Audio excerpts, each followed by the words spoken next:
When You Trap a Tiger, chapters 32 and 33. When I run into Helmoni's house, panting, wild, Mom's digging through the kitchen cupboards. Have you seen the rice?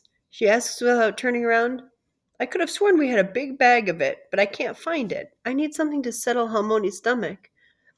Sam burst through the door behind me, panting too, her eyes wide. What did you do? Like, seriously, you totally embarrassed me.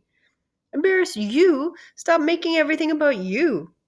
Mom turns around and fixes her red rimmed eyes on us. I realize she's been crying. All right, she says, what's going on? Sam and I answer at the same time. I say, nothing. But Sam goes, Lily put mud in that kid's pudding. Sam, I hiss as the betrayal whips through me. Sisters keep secrets. Sisters keep each other's secrets. Mom waits for more information, but neither of us speaks. Excuse me? Mom finally asks. Sam looks at me and bites her lip. Sorry, it just came out. She starts to say, but Mom cuts her off. Lily, what is Sam talking about? What kid? I glare at Sam, wishing she could suck the words back into her chest and cork them tight. But they're out, and I can't do anything about it. Ricky, I mumble. Mom pauses. Her face goes pale. Sam, she says, her voice far too soft. Halmoni's not feeling well. Why don't you take her some of your nutcrackers? Lily and I need a moment alone. Sam tries to catch my eye, but I won't look at her. She grabs her crackers and disappears into Halmoni's room. She leaves me with Mom, and Mom is furious. It's not like I haven't seen angry Mom before, but she's always angry at Sam. I'm never the problem. It's never me. What were you thinking? She asks. What possessed you to do that? I don't answer. Where would I even begin? Nope, never mind. I know exactly where that mud idea came from. Don't think I don't realize. Oh my god, how did I fail this badly? I hate how everyone is making this about them. I'm the one who did it. They're just erasing me. I saw something wrong, so I did something about it. Okay, Lily, but feeding your friend mud was also very wrong. Mom blows out a long stream of air. I know things have been hard, but I'd never expect you to act out like that. This sounds like something Sam would do. I wanted to tell her that maybe her idea of Sam and Lily isn't quite as clear as she thought. The story has always been that Sam acts out and I'm invisible. But maybe Sam doesn't get to claim all the anger in the world. Maybe I don't want to be invisible. Lily, I understand you're upset, but this isn't you. Only it is. I've changed. Maybe the star stories really have changed me, or maybe I've changed myself. Somehow, that's both thrilling and terrifying. Mom rubs her hands over her face. Ricky's dad just offered me a job. That's what I was going to tell you this morning. I take a breath. What? His dad, she sighs. We were talking about how I'm looking for work, and he called to offer me an accounting position at Everett Mills. It's just, it was such a relief to get a job, and well, that's not the point. I feel bad now, but I didn't know. It's not my fault, and Ricky's dad won't fire Mom based on something I did. Regardless, you have to apologize to that boy. You know that, right? California Lily would have nodded and done what she was told, but I don't just follow orders anymore. Nobody tells me what to do, not even tigers. But Mom, he was being mean about Helmoni. You didn't hear him. He and his friends were calling her a witch. They said she was crazy and scary. That was bad. Mud is not that bad. Mom pulls me over to the kitchen table to sit with her. Her lips are still a white, tight, thin line. Her face and neck are still flushed, but some of the anger drains from her eyes. Listen, Lily, I wasn't there, but I'm sure I know exactly what they were saying. I spent my whole life growing up with that.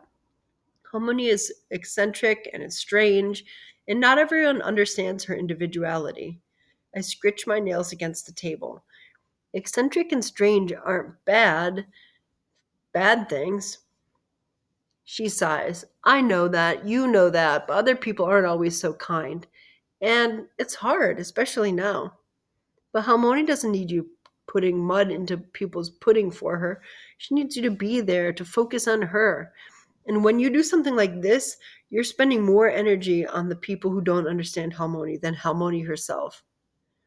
In that moment, I felt like I was doing the right thing. I was protecting Harmony. But now mom's making me feel like I did something wrong, like somehow doing that hurt Harmony. My stomach twists as if I've eaten my own mud pudding. Do you ever feel ashamed that she's your mom? I whisper. The words come out quickly, but my heart beats hard, almost as hard as it did when I talked to the tiger.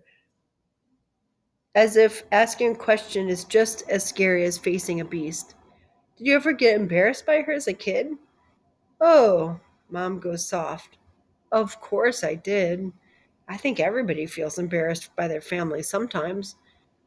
But the embarrassment was never ever as strong as the pride I felt, because she's pretty incredible, isn't she?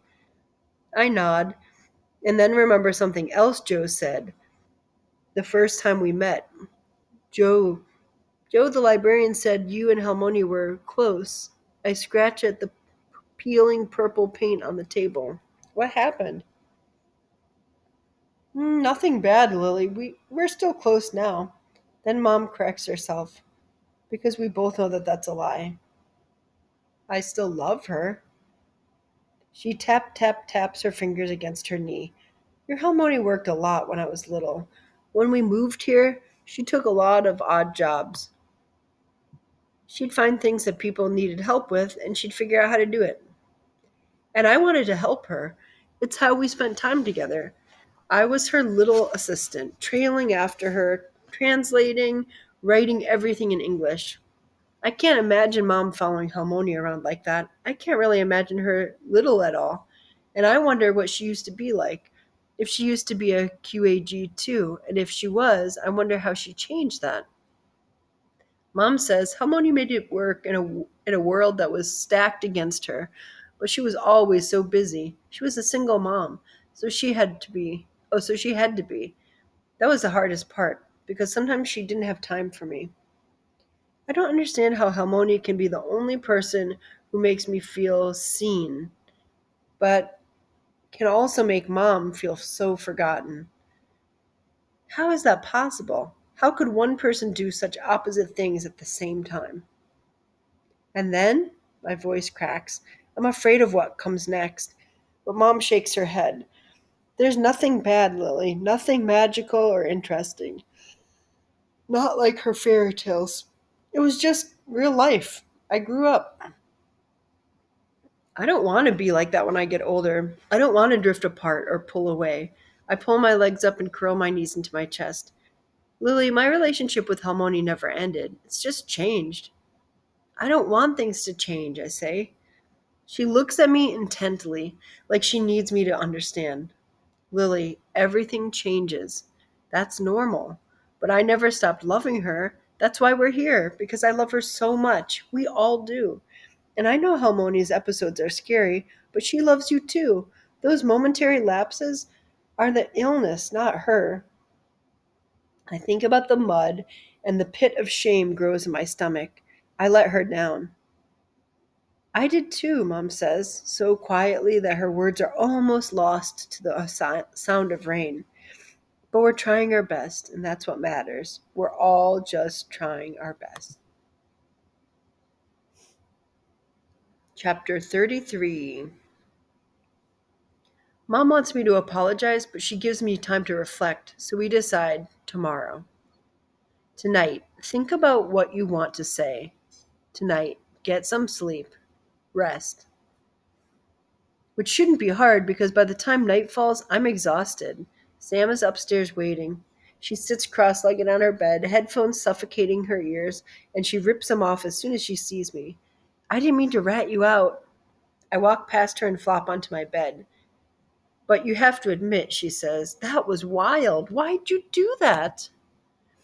I close my eyes. I have to see the tiger later, but for now my bed is warm and cozy. Lily? Sam insists, leaning forward in her bed. There's something almost panicked in her voice. What's wrong with you? Answer me. I already said I was sorry. Why won't you answer me? I pretend I am Sam, with headphones jammed into my ears. I pretend that I am Sam, staring at the glowing screen, ignoring the world around me. I pretend I am Sam, and I do not answer. If she can't be trusted with secrets, I won't tell her any. I curl up in bed and pull the blankets over my head. Long, long ago, when Tiger walked like man, there were two sisters. Sam exhales sharply. You're really going to give me the silent treatment? The two sisters loved each other more than anything, more than rice cakes, more than earth, more than the stars. You know, she goes on, it's not like mud would actually keep it's not like mud would actually keep people grounded or anything. There's no magic. Like, really, we have to grow up. We can't keep believing in all these things. Buried under the covers, I stare at the tiny holes in my quilt. They look like stars, and I make a wish on one of them. I wish that Sam would stop talking, but she doesn't. Sam is on a roll, and she won't stop now, no matter how hard I wish. She says, "You don't. You think this is all about you? You think you're the only one who's upset? I hate this. I hate it here. I hate that we're watching Helmoni forget her life and forget us, and we're watching her die." The words spiral out of her fast. She takes a breath. But whatever. I just want it to end. I want it to be over already. Her words chill the room by 10,000 degrees. My heart stammers, and I push back the covers. Take it back, I say. Knock on wood. Her voice is ragged, broken glass. I don't believe in that stuff anymore. But you have to. How could you say that? She doesn't answer. She swallows and looks almost doubtful, like she knows she's wrong. But then she shrugs and turns away, disappearing into her blankets. I lie in bed without moving, breathing hard, waiting for what feels like hours until Sam falls asleep. When she's snoring, the coast is clear. I sneak downstairs to deliver the third jar of stars to the tiger. Sam might not believe, but I do. I push the basement door open, and when I creak down the steps, I find only an empty room. The tiger isn't there. It's just a dusty basement with a bunch of old boxes lit by a thin strip of window. Hello, I whisper, but there's nothing. No trace of magic tonight. The tiger said we were running out of time to help Halmoni, and now the tiger's gone, and I don't know why, but then I remember. I told the tiger to leave me alone, and she said, as you wish. Only I didn't mean completely. Now that she's gone, and I don't know how to unwish it. Dun dun dun.